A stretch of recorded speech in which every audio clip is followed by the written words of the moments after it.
As a young boy growing up in Rama, I remember eating certain delicacies such as muskrat, moose, deer, smelts, grouse, and more than anything, fish, and lots of it. The time of year would dictate what kind of meat you would be harvesting. If it was early April, it would be pike and ojah, and late April, pickerel, ga.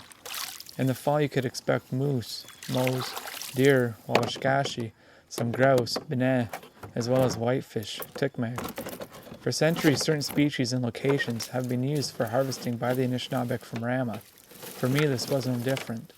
I was following in the path of my family members and my ancestors.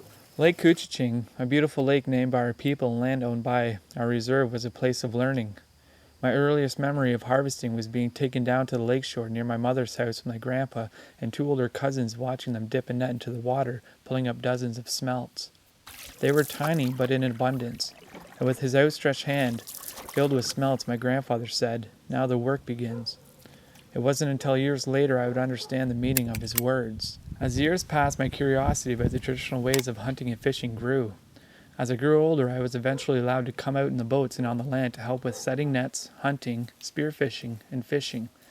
During that time, my uncles, cousins, or old-timers would tell the stories of the great hunters or fishermen of the past. They also taught me the characteristics of the species we were after and what to be aware of. I learned about weather patterns, what to always have with you, how to call certain animals, or how to attract certain fish, and how to identify tracks, what the species eats, and what time to go out. The three most important teachings were, you never take more than what you need, you never kill what you won't eat, and honor what you take. These simple beliefs have made it possible for both our people and the animals to survive and thrive. The day came when my uncles finally allowed me to use their spears on my own. My mother made sure I had water, food, and warm clothes. I was very nervous and eager. All those years of observing and listening was about to pay off. Before I rushed out the house to meet my friends, my mother warned me that if I saw any vehicle lights, to run. Ram is one of the few reserves in Canada without protected hunting or fishing rights.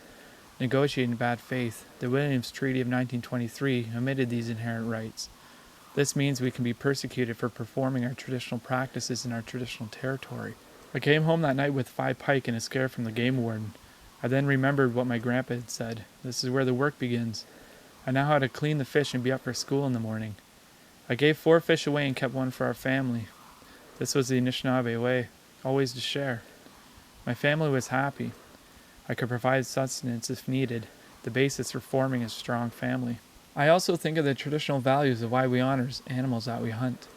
The stories and teachings that I received as a young boy are still with me when I am out on the land.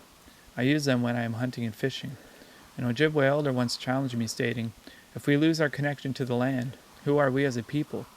The traditional skills of hunting and gathering must continue to be passed from generation to generation. Hunting and fishing are essential to maintaining this connection. Through it, we learn how to harness the land for survival.